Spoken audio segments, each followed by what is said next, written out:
Et alors que la France décide dans l'après-midi à l'Assemblée nationale de sa loi climat, celle qui doit avoir une portée sur les prochaines décennies, parlons maintenant environnement à travers le droit des générations futures. Bonjour Émilie Gaillard, vous êtes maîtresse de conférence à Sciences Po Rennes, spécialiste de cette thématique du droit à l'avenir. D'abord, que signifie ce droit des générations futures ? Eh bien, je vous remercie de m'accueillir aujourd'hui. Le droit des générations futures, ça signifie deux grands pôles. Tout d'abord, le droit à être protégé par des actions qui vous mettent en danger dès aujourd'hui. Si vous savez que dès aujourd'hui, vous mettez en danger par des choix technologiques ou par des produits que vous mettez dans l'environnement et vous savez que vous mettez en danger les générations futures, eh bien, le droit des générations futures commande une action correctrice dès aujourd'hui. Il y a aussi le droit de la bioéthique. Donc ce droit, finalement, instaure des devoirs pour l'instant, à des personnes, au moment où on parle, pour ces générations-là. Exactement. Si vous voulez, pour les jurys, jusqu'à présent, on pensait que les devoirs, ce n'était que de l'ordre de la morale. Or, on a des devoirs fondamentaux qui viennent d'être consacrés à l'étranger, c'est-à-dire des devoirs qui doivent être constitutionnellement protégés autant que les droits fondamentaux sont protégés par la Constitution à l'égard des générations futures. Et c'est une grande nouveauté qui est actuellement à l'œuvre. Alors un exemple concret, c'est la semaine dernière, la loi climat en Allemagne qui a été retoquée par la Cour constitutionnelle sur place. Cette loi était jugée pas assez ambitieuse. Expliquez-nous en quoi donc cette décision peut changer la donne selon vous. C'est une décision qui est historique. L'ensemble des environnementalistes dans le monde entier saluent cette décision. Tout simplement parce que, si vous comprenez bien, lorsqu'on parle des générations futures, comme elles n'existent pas, elles n'ont pas de droit. Et tout le travail des environnementalistes est de donner protection à l'environnement et aussi au long terme. Toutes nos institutions politiques qui sont pensées au rythme des élections et au court terme. Or, la décision qui vient d'être rendue la semaine dernière est historique pour deux raisons. Tout d'abord parce qu'elle dit que les générations futures doivent être protégées correctement au-delà de l'horizon 2030 par la loi climat allemande, ce qu'elle ne faisait pas.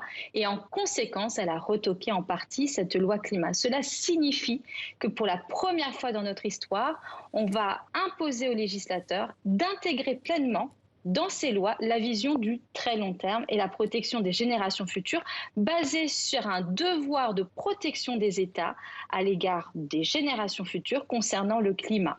Et dans la loi allemande, il y a également une spécificité qui est l'article 20A qui ne bénéficie pas de la primauté constitutionnelle mais qui a tout de même une valeur importante, une valeur constitutionnelle, parce que si vous voulez, vous avez différents degrés de constitutionnalité, mais qui demande aux législateurs de protéger les éléments naturels de la vie et les générations futures. Et cet article 20A impose des devoirs fondamentaux à l'égard des générations futures. Pour faire simple, c'est la première décision au monde qui reconnaît, par l'approche des droits de l'homme et des devoirs fondamentaux, la possibilité de protéger les générations futures. Alors, Émilie Gaillard, vous nous dites c'est la première décision au monde. Ça veut dire concrètement que ça concerne pour l'instant l'Allemagne. Est-ce que ça peut faire tache d'huile? Est-ce que ça peut faire jurisprudence dans d'autres pays européens? Eh bien, c'est ce que j'appelle de mes voeux depuis ma thèse en 2008, dans mes cours dispensation Sciences Po Rennes, effectivement, parce que ça va permettre de voir de manière transgénérationnelle les droits de l'homme. N'importe quel droit de l'homme, prenez le droit à la vie. Le droit à la vie, traditionnellement, c'est le droit de ne pas être condamné à la peine capitale. Eh bien là, dorénavant, le droit à la vie, grâce à cette décision qui vise le droit à la vie, eh bien, on va pouvoir dire qu'il y a un droit à la vie des générations futures à vivre dans un climat qui ne les mette pas en danger. On peut estimer aussi que le droit à la vie, par exemple, par rapport aux pesticides, c'est le droit des générations futures de naître sans avoir des résidus de pesticides dangereux dans le sang, ce qui est déjà le cas. Vous savez que les bébés naissent avec plus de 200 résidus de produits de pesticides qui les mettent en danger tout au long de leur vie, car ce sont des perturbateurs endocriniens. À partir de là, tout type de droit humain peut être lu de manière transgénérationnelle, y compris la liberté d'aller et venir.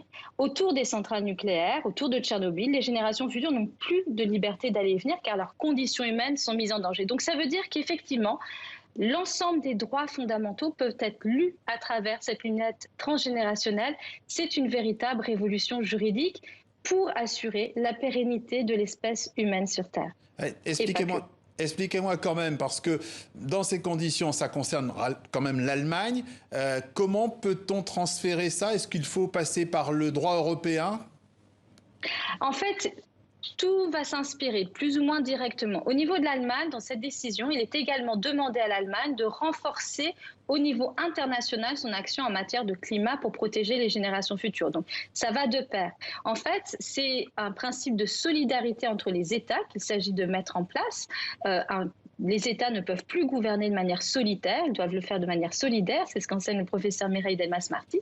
On peut passer au niveau européen, on peut passer au niveau national, mais si vous voulez, dès lors que vous vous basez sur des textes existants, nous avons la Charte de l'environnement, nous avons des textes, ça veut dire que cette décision a décloisonner les imaginaires juridiques et désormais d'autres juges peuvent très certainement s'inspirer de cette décision. Des citoyens vont certainement agir en justice désormais encore plus franchement au nom des générations futures, alors qu'on avait déjà des expériences dans le passé, mais là ce sera sur l'approche des droits de l'homme. Oui, ça peut faire tache d'huile et à mon avis assurément à tous les niveaux des systèmes juridiques, de l'universel au régional au national.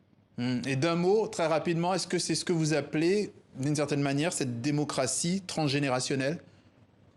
Ça en fait partie. La démocratie transgénérationnelle, c'est beaucoup plus vaste. C'est de dire que nos institutions politiques, tout simplement, n'ont pas été pensées pour régir l'avenir. Parce qu'on laissait tout simplement à l'avenir le plus lointain le soin de prendre soin de lui-même. Or, et c'est un auteur philosophe allemand, Hans Jonas a enseigné que c'était une question philosophique nouvelle et donc forcément politique et juridique nouvelle. Ce que j'appelle une démocratie écologique, transgénérationnelle, c'est une démocratie qui intègre dans ses institutions, que ce soit au niveau exécutif, législatif ou judiciaire, la protection des intérêts des générations futures. Donc cette affaire est une illustration au sein du pouvoir judiciaire. Mais on peut imaginer au niveau exécutif ou encore au niveau législatif. Émilie Gaillard, maîtresse de conférence à Sciences Po Rennes, spécialiste de cette thématique du droit à l'avenir. Merci d'être passée par le journal de TV5 Monde. Je vous remercie.